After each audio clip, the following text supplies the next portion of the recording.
Okay, you're ready on the next step here with the head shell, and I've got a couple things I need to do yet. One is clean these contacts. You know, I don't know for sure that this material you see on these contacts, whoops, give me a better view here. There's some kind of, let me do a little bit of better close up here. Hold tight.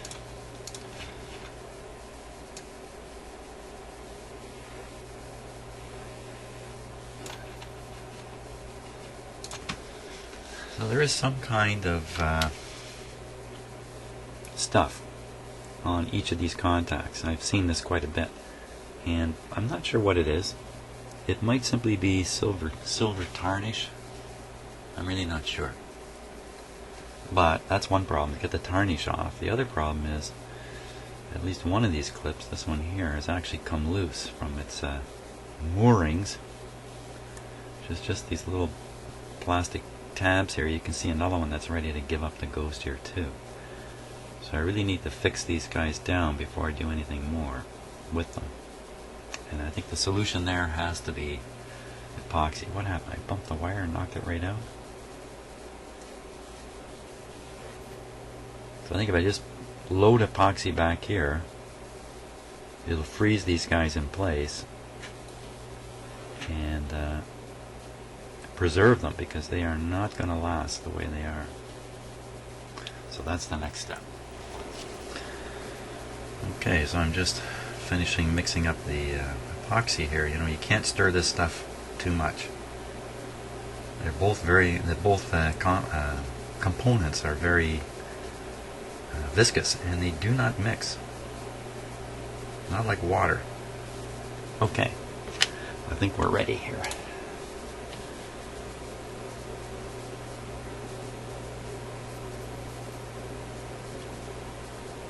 Yeah, don't go anywhere.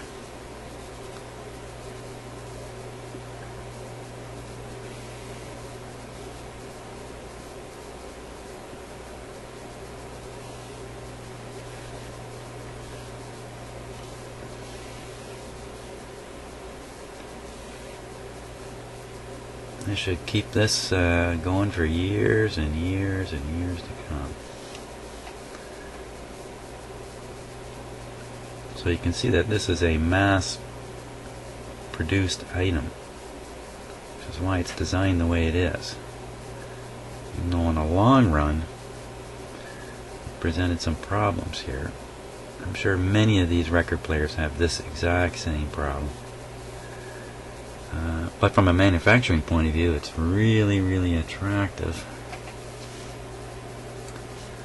to use this plastic welding technique. You know, they just lay those 4 pins in there, and the little plastic tab sticks up through the hole, and then they come along with something not much different than a great big soldering iron and just melt those things down and essentially weld them into place. But you can see in the long run, it's not going to help. These things are normally not taken in and out of a record player very often in the course of a turntable's life. You know, they might come out, I don't know, 5 or 10 times at the most, maybe. 10 is even a big number. Many would never come off, ever, in the whole life of the machine. Like this will be installed once and never taken out again. But here we are many, many, many years down the road, and a combination probably of a little bit of brittleness in there, and it going in and out a few times has led to this problem. So, okay, that's all I can do with that. This is not going to take a heavy duty, but I still want to let this really dry up, so I'm going to let it sit for quite a few hours before we do any more with it. So that's where we are with that. Good. Well, I'm in the last stages now of getting the cartridge and head shell ready for the turntable. So here's the epoxy. Quite a bit of time has gone by. Let's see how stiff it is. Well, it's still pretty pliable. It hasn't gotten really hard. That's pretty good. But it does take much longer to get fully solidified from what they like to claim. Now, sure hope I haven't caused interference here when I put this back into the turntable, but there's a chance of that. Hope that's not the case. Here's a closer look here. Okay, so you can kind of see the epoxy back here, and it's, oh boy, it's built up a little bit. Yeah, might have another lesson coming here. Hopefully not. Now, these contacts are really dirty in the sense that they have some oxide, that's what I think it is, on them. So I'm going to take a ohm meter and I'm going to check and just see if that stuff's conductive as it is.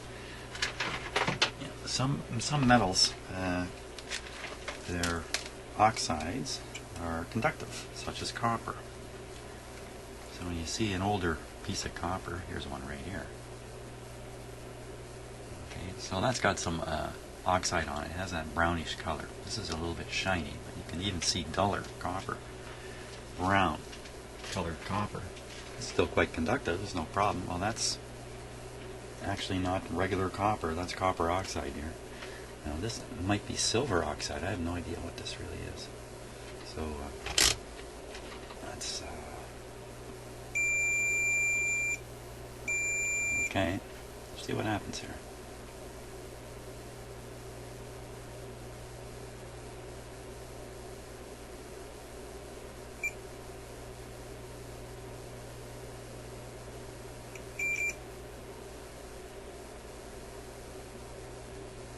Not too good. Now the contact probably is actually established just along this leading edge here. Right along here. When you plug this in, it's probably right here. That's making contact with the other side. That one's a little low, isn't it? So I don't want to braid that at all. So if that's oxide, well, I can't use a solvent to remove it. I have to do something else. So, but we'll try.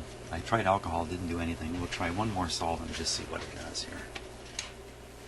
So I put some acetone out of my tank of acetone here on the end of this Q-tip. I didn't really want to get it on the plastic. One of the reasons I like using alcohol is you don't have to worry that much about it. Getting it on your fingers or your... Wow.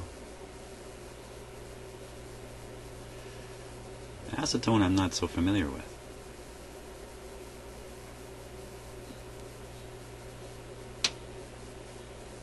I did, do a little investigation, and it's health concerns aren't what you would think. At least I imagined something that acetone sounds pretty scary, but I should really read it again, just read up on it again to be sure. But it's not something, if you get some acetone on your skin, you need to panic. And acetone as a solvent is up against wonderful things like gasoline, diesel fuel, stuff like that. Boy, I don't want those in here.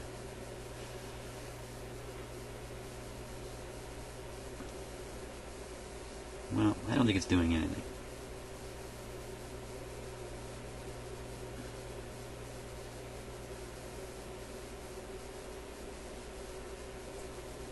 Let me just see here.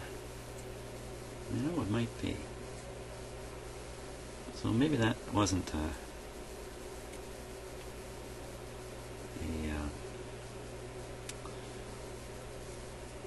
corrosion product on the surface of these contacts.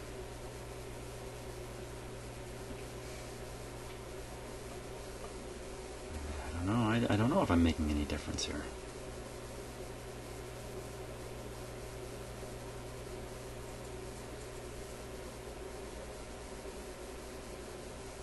Well, the tip is getting dirty, but I think that's just coming off of the plastic, I think. I don't want to get too vigorous in here. Break something.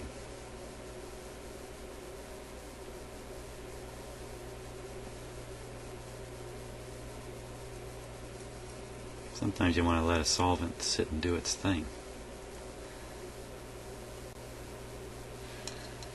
Which I didn't really do there. Okay, let's give it the test here.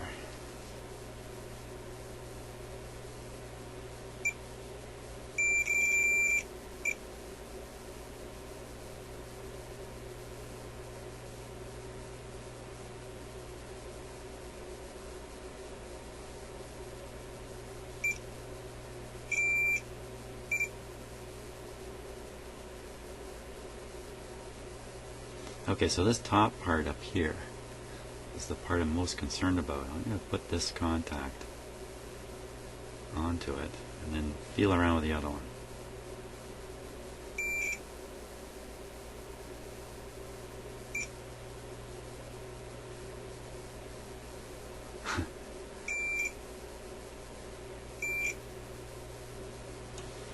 Well, boy, that's not doesn't give me the warm and fuzzy feeling I'd like to get from that. Hey, let's try another way. Another way. Clip onto.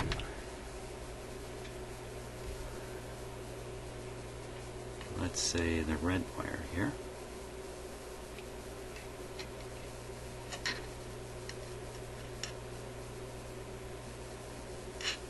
Okay. Put that on my meter like that. Ah, these clip leads. They got those greasy feeling plastic covers on them. They're just so slippery. Okay. So let's see now where I get contact here.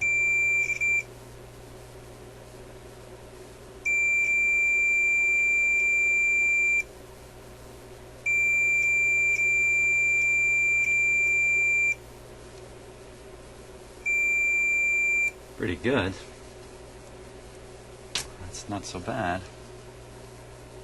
It's not perfect by any means, but it's probably plenty good enough, probably. So I won't spend more time on that. Next thing we got to do is just flip it over. And we've got to put the wires on the back.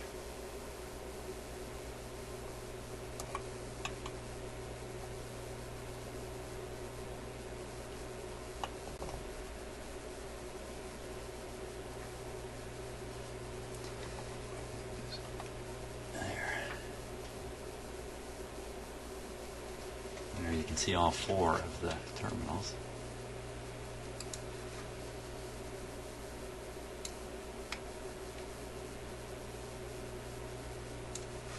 Now,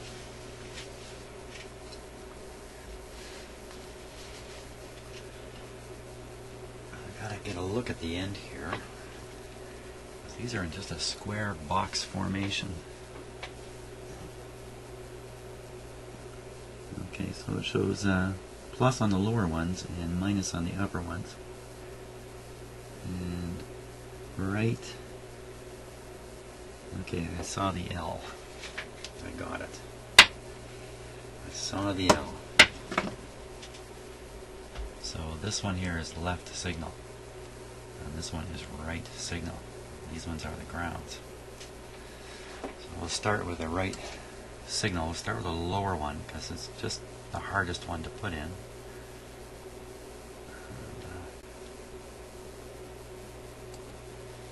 nice new cartridge, nice new clips. Nothing can go wrong here. Okay, now, can you see this? Yeah, I think you can. If you look at my, just check this out. If you look at my pliers, I have to just release here. Look right here. See that little gap between the edge of my plier and this one? That's not by accident. Okay, that's my stopper. if I'm going to be pushing hard on this, which it's going to take some pushing, and then it suddenly goes, that's what's going to stop. See my thumb? How I'm adjusting? I do this kind of stuff a lot. I'm sure anybody who does this kind of work is doing this kind of thing. I don't even think about it a lot of the time. Okay, putting a lot too much force on it there. Okay, so that's not going. Not going. I need some persuasion here.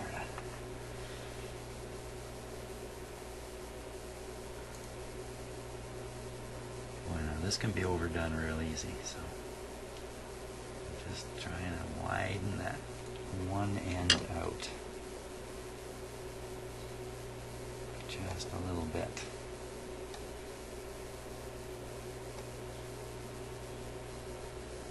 Okay, here we go. Come on. Come on. Oh, man.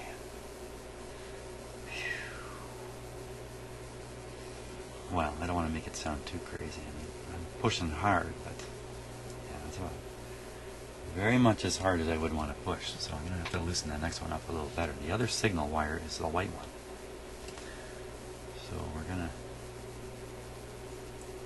let's see, let's put on the, the other signal wire is the best one to put on next.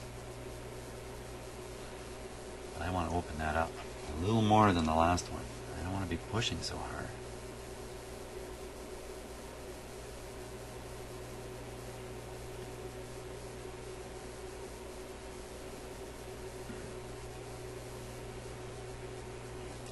Again, I'm trying to do things here. Oh, there we go.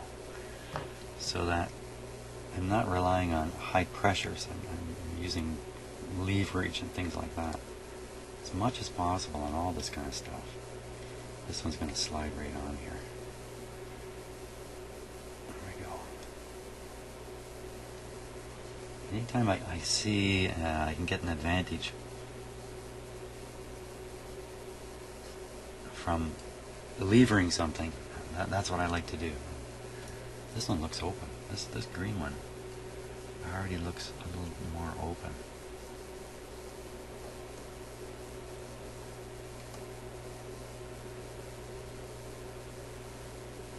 And this is really hard to look at because everything is shiny. Maybe I really don't have the lighting good for.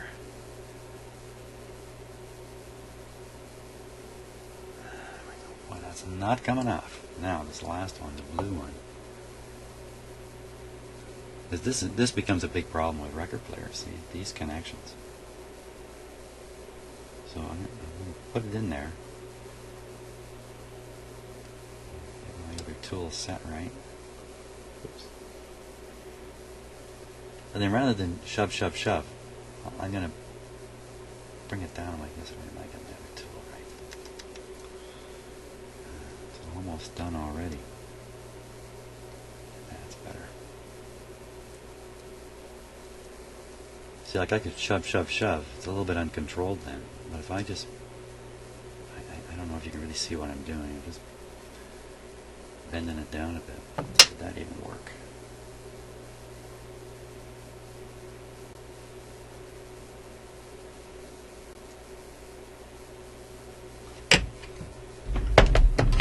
Use a heavier pair of pliers on this one.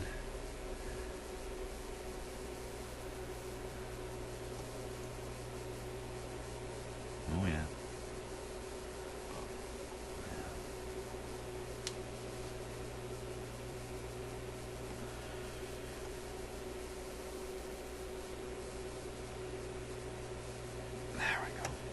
There we go.